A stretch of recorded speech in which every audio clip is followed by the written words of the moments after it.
Il n'est pas obligatoire de répondre à des appels d'offres pour pouvoir travailler avec le secteur public. Il y a notamment ce qu'on appelle les procédures sans mise en concurrence, qui sont mises en place par des acheteurs dans principalement 3 cas de figure. 1, si le marché a une valeur inférieure à 40 000 taxes annuelles. 2, en cas d'urgence. Vous imaginez bien que si un pont menace de s'effondrer, l'acheteur ne va pas se dire attendez, on va rédiger un CCTP, on va analyser des candidatures. Non, dans ce cas-là, l'acheteur peut passer en direct avec des entreprises. Et puis, l'autre cas de figure, c'est aussi quand aucune candidature recevable n'a été proposée dans les délais. Dans ce cadre-là, l'acheteur peut aller chercher en direct.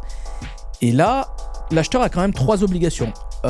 Choisir une offre pertinente, faire une bonne utilisation des deniers publics et ne pas contracter systématiquement avec le même fournisseur quand il en existe plusieurs.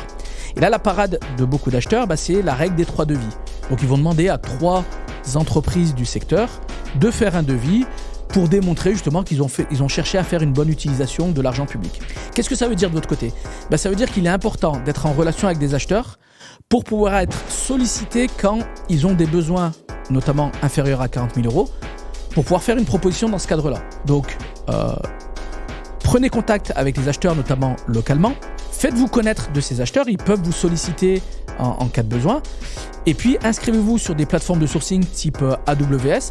Là aussi, de temps en temps, vous pourriez être sollicité pour ce type de besoin.